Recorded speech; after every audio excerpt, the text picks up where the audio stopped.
السلام عليكم ورحمة الله وبركاته. عاملين ايه يا حبايب ست وسيطة وبنوتتها؟ يا رب تكونوا بألف صحة وبألف خير.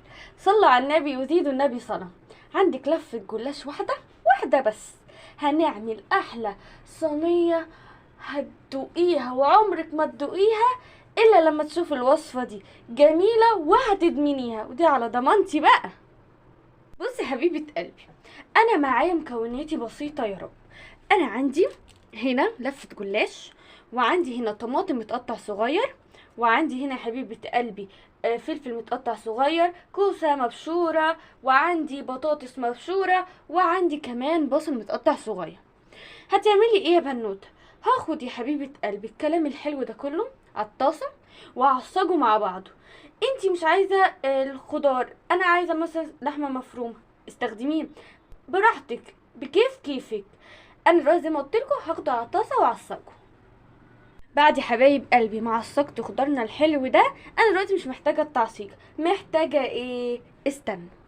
بصي يا حبيبة قلبي، انا عندي لفة الجلاش، وعندي جبت صينية مدورة مستطيلة براحتك ودهنتها سنة من السمنة، وعندي هنا يا حبايب قلبي عشان يدينا توريق الزيت والسمنة. هتعملي ايه يا بنوتة؟ هرصي بقى يا حبايب قلبي الجلاش بتاعنا دي بطريقة معينة وهوريها لكم.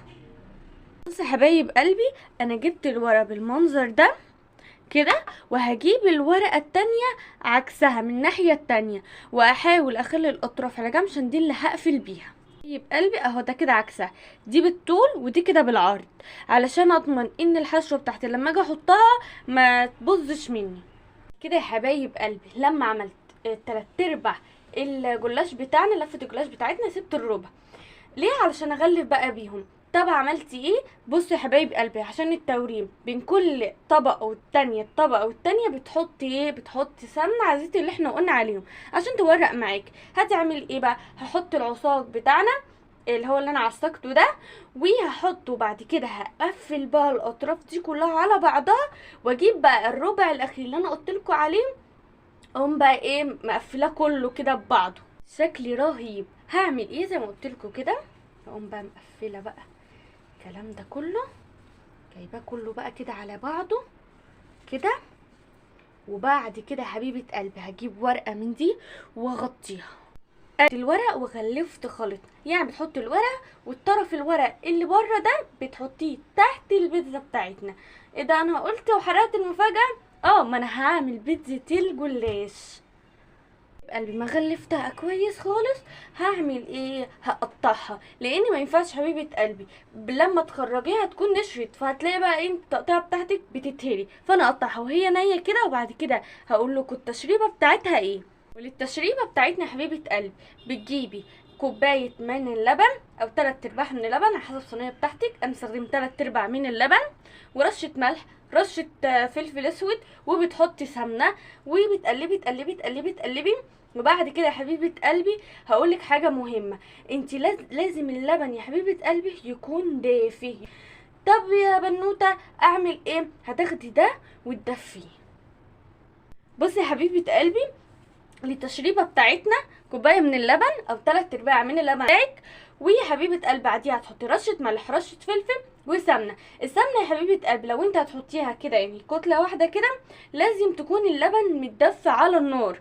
طب يا بنوته لا انا مش عايزه بقى دفء لبن وكلام من ده، خلاص سيحي السمنه وحطيها على اللبن، وتقلبي تقلبي تقلبي، وهشرب احلى صينيه.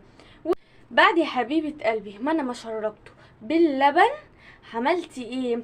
انا قلتلك قبلها ان انا بقطعها واتاكد تاكيد تام ان اللبن دخل في كل فنفوسه من الجلاش بتاعنا. بعدها يا حبيبه قلبي انا هرش على وشها شويه. يا حبيبه قلبي، فاكره العصاج اللي احنا عملناه؟ هو العصاج ده ما يتقالش عليه حاجه. اخدته، وبعد كده حبيبه قلبي حطيت عليه شويه زيتون وشويه جبنه مبشوره زي ما انتم شايفين كده، واقلب الكلام الحلو ده وارش على وش الصينيه، واكون مولعه الفرن وادخله بألف سلامه. وادي يا حبايب قلبي احلى بيتزا جلاش. بصوا الطعامه والحلاوه. اكتبوا كده على طول، قولوا لي شاطره يا بنوته، وقوموا جربوها مش هتندموا. اطلعها لكم بقى في اطباق كده ايه، ووريها لكم ووريها جمالكم. دي يتقال لها يا معلم، بص يا حبايب قلبي، هوريكم بس ايه قرمشه من القرمشات اللي هي بتعملها لنا. بصوا، سامعين؟ احلى بيتزا جلاش عمرك ما هتدوقيها الا لما تشوف الوصفه من اولها.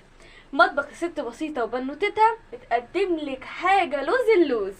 وبكده يا حبيبه قلبي اقول لك ما تنسيش الاشتراك وتفعيل زر الجرس، واستنى منكم كومنت وتقولوا لي ايه رايكم فيها. ومن هنا الفيديو جاي اترككم في رعايه الله، والسلام عليكم ورحمه الله وبركاته.